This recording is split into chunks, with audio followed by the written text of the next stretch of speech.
Praise the lord, హల్లెలూయా. దేవుని నామానికి మహిమ కలుగును గాక.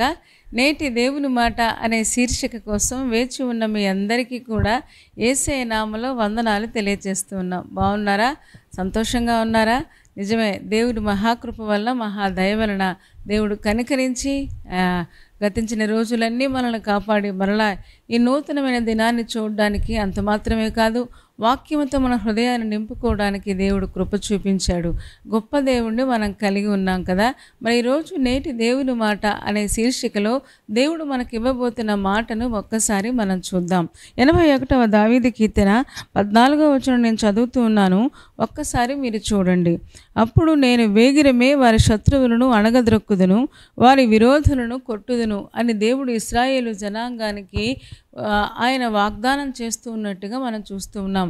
నేను వేగిరమే అంటే చాలా తొందరగా వారి శత్రువులను అణగద్రొక్కుదును, వారి విరోధులను కొట్టుదును అని దేవుడు వారికి వాగ్దానం ఇవ్వడం చూస్తూ ఉన్నాం.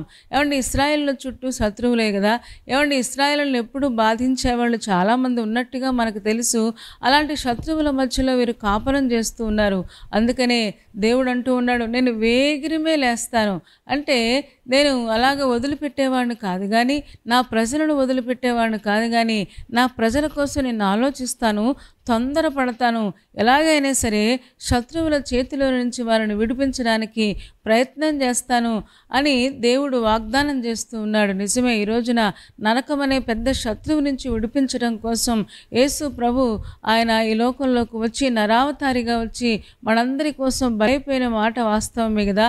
యేసు రక్తము ప్రతి పాపమును కడిగి పవిత్ర పరచును లేఖనం చెప్తూ ఉంది కదా. ఈ రోజున నరకము నుంచి, సాతాను కుట్ర నుంచి, లోకము నుంచి, లోకాశల నుంచి, ధనాశ లేకపోతే నేత్రాశ, జీవపు డంబము, ఇవే కదా మన శత్రువులు. వీటన్నిటి నుంచి మనల్ని విడిపించడం కోసమే ఆయన ఎప్పుడూ తొందరపడుతూ ఉంటాడు. అందుకనే ఆయన ఈ లోకంలోకి వచ్చి దేవుని యొక్క వాక్యాన్ని మనకిచ్చి, ఈ వాక్యము ద్వారా దేవుని యొక్క శక్తిని మనం పొందుకున్న వారమే ప్రతి విధమైన శత్రువును లేకపోతే ప్రతి విధమైన శోధనను ఎదుర్కోవడానికి దేవుడు మనకు సహాయం చేస్తూ ఉన్నాడు. దేవుడు ఈ రోజున మనకు వాగ్దానం చేస్తూ ఉన్నాడు, నేను వేగిరమే వారి శత్రువులను అణగద్రొక్కుతాను, వారి విరోధులను కొట్టుదును అని దేవుడు చెప్తూ ఉన్నాడు. ఈ రోజున విశ్వాసులుగా మీకు ఎలాంటి శత్రువులు ఉన్నారు? ఏమండి, లోకాన్ని జయించలేకపోతూ ఉన్నారా? శోధనను జయించలేకపోతూ ఉన్నారా? పాపాన్ని జయించలేకపోతూ ఉన్నారా? దేవుణ్ణి ఆశ్రయిస్తే, దేవుని సహాయం తీసుకుంటే, దేవుని వాక్యాన్ని చదువుతూ వాక్యాన్ని మనం పాటించగలిగితే శత్రువులను మనం ఎదిరించగలం, శోధనను మనం జయించగలమని దేవుడు లేఖనం ద్వారా మనం నేర్చుకుంటూ ఉన్నాం. ఇంతకీ ఎంతసేపు శత్రువులైనా ఇశ్రాయేలు జనాంగానికి ఎప్పుడూ కూడా శత్రువులు చుట్టూ ఉండి బాధించినట్టుగా మనం చూస్తూ ఉన్నాం. మరి దేవుడు విడిచిపెట్టేశాడా? దేవుడు వదిలిపెట్టేశాడా? దేవుడు ఎందుకు తన ప్రజల్ని వదిలిపెట్టేస్తాడు? ఆయన వదిలిపెట్టడం కోసం ఆయన ఏర్పాటు చేసుకోలేదు కదా. మరి చాలాసార్లు వాళ్ళ శత్రువుల బారికి ఎందుకు గురైపోయారు అని ఆలోచిస్తే, న్యాయాధిపతుల గ్రంథంలో 6వ అధ్యాయము మొదటి 2 వచనాలు నేను చదువుతూ ఉన్నాను, మీరు కూడా చూడండి. ఇశ్రాయేలీయులు యెహోవా దృష్టికి దోషులైనందున యెహోవా 7 ఏండ్లు వారిని మిద్యానీయులకు అప్పగించెను. మిద్యానీయుల చెయ్యి ఇశ్రాయేలుల మీద హెచ్చాయను గనుక వారు మిద్యానీయుల ఎదుట నిలువలేక కొండలలో ఉన్న వాగులను, గుహలను, దుర్గములను తమకు సిద్ధపరచుకొనిరి అని మనం చదువుతూ ఉన్నాం. ఏమంటే ఇశ్రాయేల్ న్యాయాధిపతుల కాలంలో ఇశ్రాయేలు దేవుడు 7 ఏండ్లు మిద్యానీయులకు అప్పగించాడంట. మిద్యానీయుల చెయ్యి హెచ్చైపోయిందంట. అందుకనే వీళ్ళు కొండలలో దాక్కుంటున్నారు, వాగులలో దాక్కుంటున్నారు, గుహలలో, దుర్గాలలో, చెట్టు త్వరల్లో వాళ్ళు దాక్కోవడం మనం చూస్తూ ఉన్నాం. ఎందుకంటే మిద్యానీయులు బయటకు వస్తే చంపేస్తూ ఉన్నారు. ఏమంటే పొలాల్లో విత్తనాలు వేస్తుంటే ఆ విత్తనాలు ఎత్తుకుని పోతున్నారు. ఏమండి వాళ్ళని దోచుకుంటూ ఉన్నారు, వాళ్ళ నేలను, వాళ్ళ పొలాలను పాడు చేస్తూ ఉన్నారు. ఏమండి తర్వాత 3 నుంచి మనం 6 వరకు చదివితే 6వ వచనం చూడండి. దేశమును పాడు చేయుటకు వారి దానిలోనికి వచ్చిరి. ఇశ్రాయేలులు మిద్యానీయుల వలన మిక్కిలి హీనదశకు వచ్చినప్పుడు వారు యెహోవాకు మొర్రపెట్టిరి అని మనం చదువుతున్నాం. మిక్కిలి హీనదశకు వచ్చారు అంటే కష్టం మొదట్లో ఉన్నప్పుడే వాళ్ళు దేవుణ్ణి ఆశ్రయించలేదు, దేవుని మీద ఆనుకోలేదు, ఇంకా పాపములోకి వెళ్ళిపోతూ ఉన్నారు. అందుకనే 7 ఏండ్లు దేవుడు వాడిని మిద్యానీయులకు అప్పగించినట్లుగా వాళ్ళ హీన దశకు వెళ్ళిపోయినట్టుగా మనం చూస్తూ ఉన్నాం. ఏమంటే ఇశ్రాయేలు దేవుని మాట వింటే అలాంటిది జరిగి ఉండేది కాదు కదా. అందుకనే యెహోవా దృష్టికి వాళ్ళు దోషులయ్యారు. ఏమండి దేవుని దృష్టికి మనం దోషులమైతే మనల్ని దేవుడు శత్రువుల చేతికి అప్పగిస్తాడు అని లేఖనం ద్వారా మనం నేర్చుకుంటూ ఉన్నాం. ఈ రోజున మన శత్రువులు లోకాశలు కదా, నేత్రాశ, శరీరాశ, పాపము కదా, సాతానుడు కదా. ఈ రోజున వీటిని జయించలేకపోతూ ఉన్నాం. మాటికి వీటికి లోబడిపోతున్న కారణం ఏంటి అంటే మనం చాలాసార్లు దేవుని వాక్య ప్రకారంగా మనం జీవించకపోవడం వల్ల, దేవునికి లోబడకపోవడం వల్ల చాలాసార్లు ఆ బాధలోనికి, శ్రమలోనికి, వేదనలోనికి మనం వెళ్ళిపోతూ ఉన్నాం. అదే 81వ కీర్తనలో ఆయన చెబుతాడు కదా, 13వ వచనం మీరు చదువుతారా? 81వ కీర్తన 13. అయ్యో నా ప్రజలు నా మాట వినున ఎడల, ఇశ్రాయేలు నా మార్గములను అనుసరించిన ఎడల ఎంత మేలు అని చెప్పడం మనం చూస్తూ ఉన్నాం. ఏమండి ఈ మాటలో ఈ కీర్తనలో 2 సార్లు వచ్చింది. 11వ వచనంలో కూడా ఆయనను నా ప్రజలు నా మాట ఆలకింపకపోయిరి. ఏమండి 3 సార్లు వచ్చినట్టుగా మనం చూస్తాం. 81వ కీర్తన 8వ వచనం, నా ప్రజలారా ఆలకింపుడి, నేను మీకు సంగతి తెలియచేతును. అయ్యో ఇశ్రాయేలు నా మాట వినున ఎడల ఎంత మేలు అని చెప్పడం మనం చూస్తూ ఉన్నాం. ఏమండి దేవుని పిల్లలు విశ్వాసులంగా మనం కూడా దేవుని మాట వింటే ఎంత మేలు. ఈ రోజున చాలాసార్లు మేలుకు బదులుగా కీడుని ఎదుర్కోవాల్సి వస్తుంది. అది కుటుంబంలో, లేకపోతే ఉద్యోగంలో, లేకపోతే సంఘంలో. ఏమండి ఇంత మనం వేదనను అనుభవించడానికి కారణం దేవుడు కాదు, కానీ చాలాసార్లు మేలుకు బదులుగా కీడుని ఎదుర్కోవాల్సి ఎందుకు వస్తుంది అంటే దేవుని మాట వినకపోవడం వల్ల. ఆయన చెబుతూ ఉన్నాడు, అయ్యో ఇశ్రాయేలు నా మాట వినున ఎడల ఎంత మేలు కదా, నా మాట వినటం లేదు, అయినను వాళ్ళు నా మాట వినటం లేదు అని చెప్పడం మనం చూస్తున్నాం. ఇక్కడ మిద్యానీయుల చేతికి వాళ్ళు అప్పగించబడ్డానికి కారణం ఏంటి అంటే కేవలం కారణం వాళ్ళ దేవుడి దృష్టికి దోషులైపోయారు.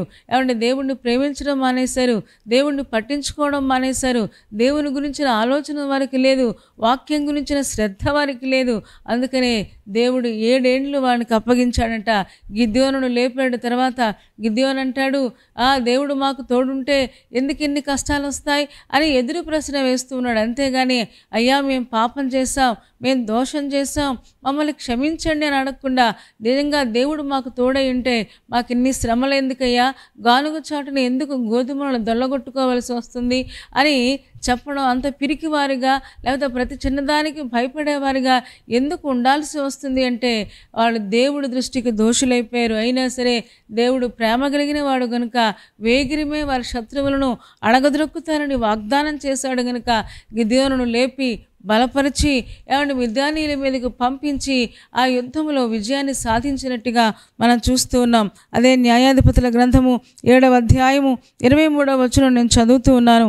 నఫ్తాలి గోత్రములో నుండి, ఆషేరు గోత్రములో నుండి, మనష్షే గోత్రం అంతటిలో నుండి పిలిపించబడిన ఇశ్రాయేలులు కూడుకొని మిద్యానీయులను తరిమిరి అని మనం చదువుతూ ఉన్నాం. ఏమంటే దేవుడు గిద్యోనును లేపి కేవలం చిన్న బూర ద్వారా, ఒక కుండ ద్వారా దేవుడు విజయాన్ని ఇచ్చినట్టుగా మనం చూస్తూ ఉన్నాం. దేవుడు ఎంత శక్తి కలిగిన దేవుడో కదా. ఏమంటే కనీసం మాట వినేవాళ్ళు ఒక్కడున్నా సరే నేను దేశాన్ని క్షమిస్తానన్నాడు, కుటుంబాన్ని దీవిస్తానన్నాడు. ఏమంటే దేశాన్నే క్షమిస్తే మన చిన్న కుటుంబాన్ని దేవుడు దీవించడా? నమ్మకంగా ఉండే వాళ్ళ కోసం నేను ఎదురు చూస్తూ ఉన్నానని చెప్పడం మనం చూస్తూ ఉంటాం. ఇర్మియా గ్రంథం 5వ అధ్యాయం 1వ వచనంలో మనం చూస్తూ ఉంటాం. కాబట్టి ఈ రోజున కుటుంబంలో ఒక్కళ్ళమైనా సరే దేవుని మాట వింటే ఆ ఒక్కళ్ళ ద్వారా దేవుని ఆశీర్వాదాలు ప్రవహిస్తాయి. ఆ ఒక్కళ్ళ బలము ద్వారా చుట్టూ ఉన్న శత్రువులను, లేకపోతే అది సమస్యలు కానివ్వండి, అనారోగ్యాలు కానివ్వండి, బాధలు కానివ్వండి, లేకపోతే లోక సంబంధమైన పాపము కానివ్వండి, వీటన్నిటిని ఎదిరించడానికి దేవుడు శక్తిస్తాడు. తరమడానికి కూడా దేవుడు శక్తినిస్తాడు. ఏమండి మనం కూడా గిద్యోనులాగా దేవుని మాటకు లోబడి, దేవుని చిత్తానికి లోబడి మనం నిలబడితే తప్పకుండా మన జీవితంలో దేవుడు గొప్ప కార్యాలు జరిగిస్తాడు. వేగిరమే వారి శత్రువులను నేను అణగద్రొక్కేస్తాను, నేను వారిని కొడతాను. అంత మాత్రమే కాదు, 81వ కీర్తన ఆఖరి వచనంలో మనం చదువుతూ ఉంటాం, అతి శ్రేష్టమైన గోధుమలను అనుగ్రహించి నేను వారిని పోషిస్తాను, కొండ తేనెతో నిన్ను తృప్తిపరుస్తాను అని దేవుడు వాగ్దానం చేస్తున్నాడు. అతి శ్రేష్టమైన గోధుమలను ఇస్తాడంట. అంత మాత్రమే కాదు, కొండ తేనెతో మనల్ని తృప్తిపరుస్తాడంట. అంటే అతి శ్రేష్టమైన గోధుమలు ఎవరో కాదు, ప్రభువైన యేసుక్రీస్తే కదా, ఎవరో కాదు, దేవుని యొక్క వాక్యమే కదా. ఏమండి, నీ వాక్యం నాకు జుంటె తేనె ధారల కంటే మధురమైనదని దావీదు అన్నట్టుగా, ఏమండి, దేవుని యొక్క వాక్యంతో దేవుడు మనల్ని పోషించి మనల్ని బలపరిచి, ఏమండి, ఇహలోక సంబంధమైన ఆశీర్వాదాలతో పాటు పరలోక సంబంధమైన ఆశీర్వాదాలు కూడా దేవుడు మనకు దయచేసి మన శత్రువులను ఎదిరించడానికి దేవుడు మనకు శక్తిని బలాన్ని అనుగ్రహిస్తాడు. ఎప్పుడో తెలుసా, ఆయన మాట మనం జాగ్రత్తగా విన్నప్పుడు, ఆయన దృష్టికి మనం దోషులం అయిపోకుండా, ఆయన దృష్టికి నిందారహితంగా మనం ఉన్నప్పుడు తప్పకుండా మన జీవితంలో ఈ ఆశీర్వాదాన్ని మనం పొందుకుంటాం. అలా చేయడానికి పరిశుద్ధాత్మ దేవుడు మనకి సహాయం చేయనుగాక. తలలు వంచండి, కళ్ళు మూసుకోండి, చిన్న మాట ప్రార్థన చేద్దాం. పరిశుద్ధుడా, ప్రేమ కలిగిన మా తండ్రి, నీ పాదాలకు వందనాలు స్తోత్రాలు చెల్లిస్తూ ఉన్నాం. నువ్వెంత మంచి దేవుడవు, ఎంత ప్రేమ కలిగిన దేవుడవు, ఎంత కృప కలిగిన దేవుడవు నాయన. మా తండ్రి, మమ్మల్ని పోషించడానికి అతి శ్రేష్టమైన గోధుమలను అనుగ్రహించి కొండతోనతో తృప్తిపరచడానికి నువ్వెప్పుడూ సిద్ధంగా ఉన్నావు. వేగిరిమే మా శత్రువులను అణిచివేస్తానని వాగ్దానం చేస్తూ ఉన్నాం. దేవా, తొందరలోనే మీరు కార్యం చేయబోతూ ఉన్నారు కనుక నీ దృష్టికి ఇష్టలముగా, ఏ దోషము లేకుండా నిందారహితంగా ఉండడానికి మాకు సహాయం చేయము. ఇశ్రాయేలు నీ దృష్టికి దోషులైపోయి దాని 7 ఏండ్లు మిద్యానీయుల చేతికి అప్పగించబడి వాళ్ళ పంటను నాశనం చేసుకున్నారు. వాళ్ళ నాయన వారి కనీసం జీవనాధారం కూడా లేకుండా మిద్యానీయులు చేశారయ్యా. దేవా, కనికరించుము తండ్రి. మేము కూడా నాయన నీ మాట వినడానికి, శ్రద్ధగా వినడానికి మాకు సహాయం చేయము. అయ్యో, నా ఇశ్రాయేలు నా మాట వినిన యెడల ఎంత మేలు అని మీరు చెప్తున్నారు. మీరు బాధపడేంతగా మేము ఉండకుండా నాయన మీ మాట జాగ్రత్తగా విని ఆ ప్రకారంగా జీవించడానికి మాకందరికీ సహాయం చేయము. నీ కృపకు అప్పగించుకుంటూ నాయన, ఎంతమంది పెళ్లి రోజు పుట్టినరోజు జరుపుకుంటూ ఉన్నారో నాయన, వారందరినీ నిండారులుగా దీవించుము. ఎగ్జామ్స్ నాయన రాస్తున్న వారిని, ఇంటర్వ్యూలకు వెళుతున్న వారికి నాయన సఫలత మీరు దయచేయము. బలహీనంగా ఉన్న వారిని ముట్టి స్వస్థపరచండి. రేపటి దినం కోసం మమ్మల్ని సిద్ధపరచుము. యేసయ్య నామములో ప్రార్థించి వేడుకొనుచున్నాము తండ్రి. Amen, amen, amen, amen. చెప్పారు కదా అందరూ. చాలా సంతోషం. చాలా ఓపికగా శ్రద్ధగా దేవుని యొక్క వాక్యాన్ని మీరు వింటూ ఉన్నారు. మిమ్మల్ని బట్టి చాలా సంతోషిస్తూ ఉన్నాం. మరి కార్యక్రమం మీకు నచ్చితే లైక్ చేయండి, షేర్ చేయండి. అంత మాత్రమే కాదు, ఇంకా ఈ ఛానల్ని సబ్స్క్రైబ్ చేసుకోకపోతే డాక్టర్ స్పర్జన్ యూట్యూబ్ ఛానల్ని సబ్స్క్రైబ్ చేసుకోండి. తద్వారా నోటిఫికేషన్స్ అన్నీ మీకు వస్తాయి. మా కార్యక్రమాలన్నీ మీరు చూడవచ్చు. సరేనా అండి? దేవుని చిత్తమిత మరలా రేపు ఉదయం మళ్ళీ కలుసుకుందాం. అప్పటి వరకు దేవుని మహాకృప మనందరికీ తోడే ఉండునుగాక. Amen, amen, amen.